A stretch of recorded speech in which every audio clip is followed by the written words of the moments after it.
Ano pong nangyari dito? Ito po, ano permit na to? Sir, meron na po yun. Sir, gusto ko lang ilinaw ha. Simula't simula ako dito, hindi kayo pinahihirapan ha. Wala kami, may kontrata pa kayo sa city, walang problema. Walang problema. Pag nag-bid kayo sa city, walang problema. Kayo manalo, go, walang problema. Hindi kayo hinaharas, hindi kayo pinahihirapan. Pero, Opo, sir, nagtataka ako sa inyo. Kasi, di ba triple A kayo? Quad page. Quad A, o hindi lang pala triple A, quadruple A pala kayo. Kayo isa sa pinakamalaking kontraktor sa buong Pilipinas. Sa sarili ninyong syudad, hindi ko yung makakita ng permit. Bakit gano'n?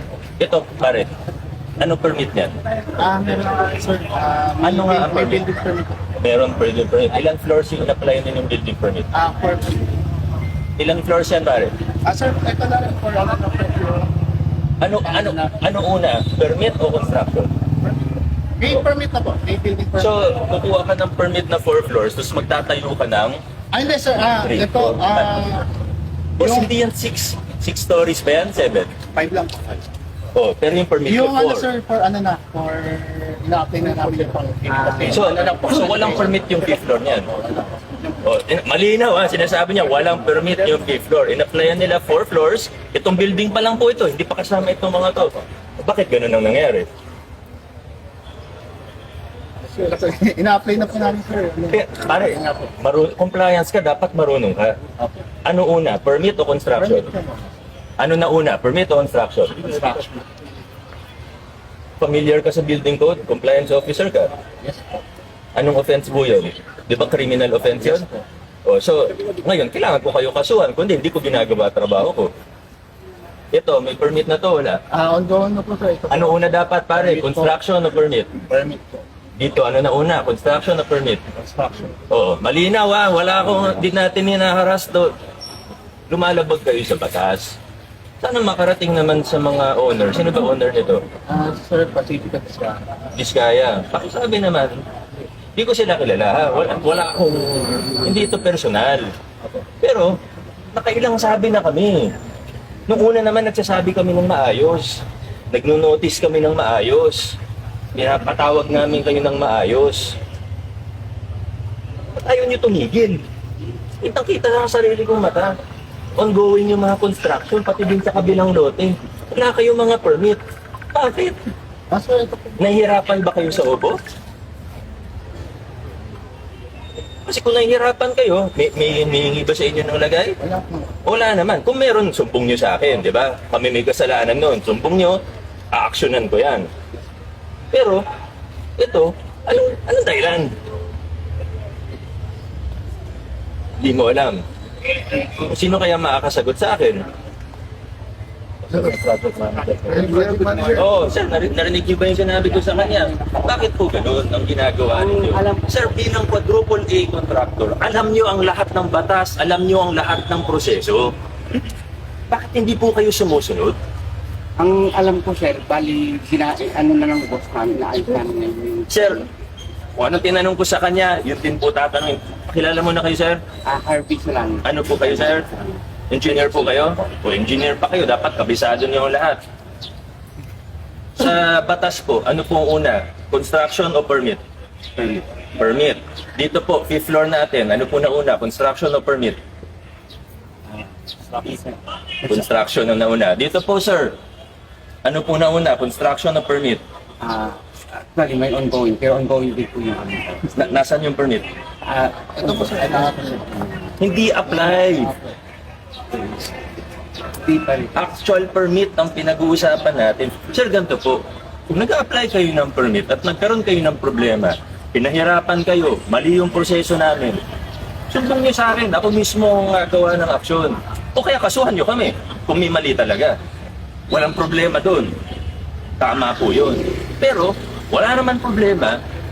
Ayaw nyo lang sumunod sa batas, ay may problema tayo, sir. Hindi naman po pwede yun, engineer. Kasi malinaw na malinaw. Una, ang permit sa construction. Failure to comply, failure to get a permit bago mag-construction, hindi lang po yan basta bawal. Criminal offense po yan. Krimen po yan, sir. Bilang engineer, alam nyo po yan. Hindi po ako nag-iimbento dito. Alam nyo po yan. Ngayon, inaamin nyo sa akin na yung construction ng 5th floor hindi kasama sa permit ninyo. Ang construction sa buong lote na ito, walang building permit. Construction dun sa kabilang lote, wala ako nakikita ng building permit. Kasi dapat nakapaskil po yan. At inaamin ninyo na under process pa lang po siya. Yung dulo, ano pa lang po, demolition permit meron na. Demolition. Pero ito, construction, di naman demolition lang yan. Yung parking. Party meron na rin. Ano na ba?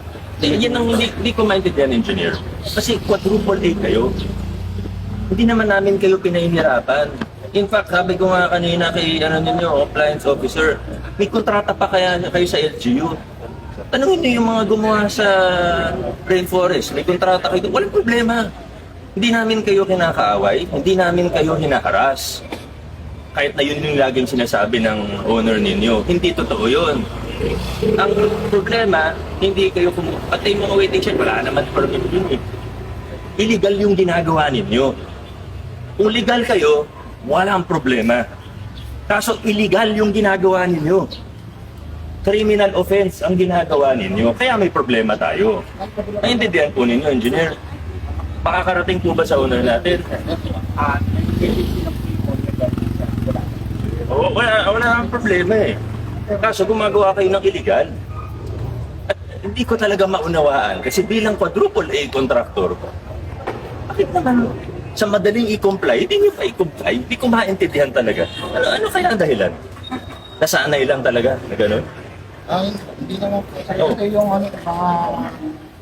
mga revisions po sa plano, hindi po kasi po natagal. Revision ng plano, wala pa nga. Nauuna yung construction nyo sa application eh. Wala naman excuse. Papagawa ako ng 4-story building. Kukuha ako ng permit, 4 stories. Okay naman. Tapos i-construct ko 5-6 floors. Ano yun? Kaya sumunod tayo sa batas. Lalo na ang malalaki dapat sumusunod sa batas. Tama excuse eh. Di naman mahirap. Negosyo nyo yan eh. Buti kung iba yung negosyo ninyo. Maintindihan ko ba? Baka hindi kabisado. Paano hindi nyo kabisado? Quadruple A contractor kayo. Tapos, gagamitin nyo sa politika. Sasabihin nyo, hinaharas. Hindi. Sumunod tayo sa batas. Kahit kaibigan ko pa yan, kahit sarili ko pang pamilya yan, pag hindi sumusunod, kailangan mag-comply. Ayaw mag-comply, matigas ang mukha, kakasuhan namin. Ano gusto niyo mangyari ngayon? Kasi pinapatuloy na po namin lahat. Patigil lang po muna yung... Kung hindi ko pa papuntahan. Kung hindi ko papuntahan mismo, hindi pa kayo titigil eh. Kasi napapuntahan ko na to. Pero kita ng sarili kong mata nung dumaan ako, may gumagawa. Kahit ako mismo tumistigo sa korte, okay lang. Hindi ko talaga maintindihan. Sana makarating sa owners natin. Kasi pinahinto na kayo eh. Hindi pa rin kayo huminto. Hindi nyo nire-respeto ang batas. Huwag nyo akong yanon. Ako hindi ko kailangan na respeto ninyo. Pero respetuhin yung batas. Pangalawa, ang pamahalaan natin. Kasi may notice na eh. Nasabihan na kayo. Buti kung patulog-tulog kami, hindi namin pinapansin. O sige, ibang kaso yun. Pero hindi. Sinabihan na naman kayo. Anyway, yun muna. Sana makarating sa owner natin. Wala tayong pinahihirapan. In fact, ako na nagsasabi, kung magkaroon kayo ng problema sa building official, kung lehitimo, legal, kumukuha kayo ng permit, nahirapan kayo, ako mismo tutulong sa inyo. Pero huwag kayo gumawa ng illegal. Maayos naman pagkakaan. Naunawaan niyo po, ano? Sige, maraming salamat po. Thank you. Sino yun? Hindi po.